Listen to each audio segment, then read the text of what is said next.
Mana bu yerda 6 sotkga joylashgan 7 xonali uyimiz sotilyapti ekan. Ikkita Vremenka uyi bilan 9 xona bo'lyapti. Xullas bu uy xonadonimiz manziliga keladigan bo'lsak, Surxondaryo viloyati Uzun tumani, Uzun shaharchasi.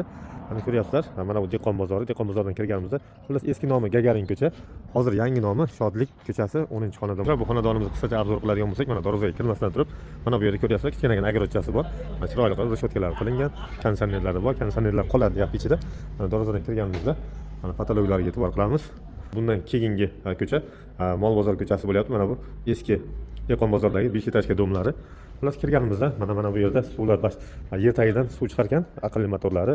Xullas bu oshxona, hojatxona shu tomonlarga montaj qilingan ekan. Mana hojatxonalar tepa tomonda yarim tonnalik bochkasi bor ekan. Xullas bu tomonga keladigan bo'lsak, bu yerda 2 etajlik 7 xonali uyimiz bor. Xullas ichkariga kirganimizda bitta zali. Mana bu yerda bitta, mana bu yerda ikkita. Xullas mana bu yerda dushovoy bor ekan. Xullas mana bu yerda 3 xona.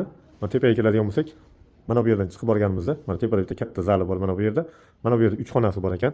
Mana bu yerda pastlari polniy parovoy отопление qilingan, montaj qilingan. Mana bu yerda issiq suv, sovuq suvlari bor. Mana ko'rsatib o'taylik. Mana bu yerda bir dushlari.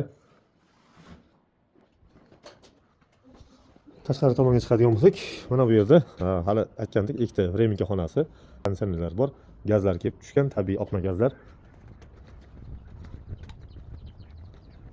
Bu tomonga keladigan bo'lsak, mana bu yerda hali aytganimizdek, yosh kattalar uchun hojatxona, mana bu yer yoshlar uchun hojatxona.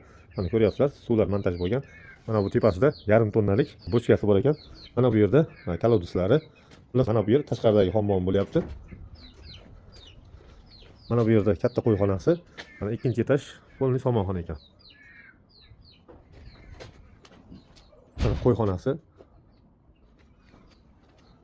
Mana bu yerda kuxnyasi bor ekan. Kuxnyaga kirganimizda mana bu yerda tandir, o'choqlari. Mana bu yerda kladovkasi. Mana bu yerda suv, sovuq suvlari bor.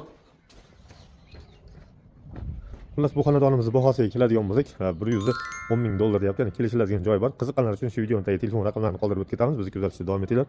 Sog' bo'linglar, salomat bo'linglar.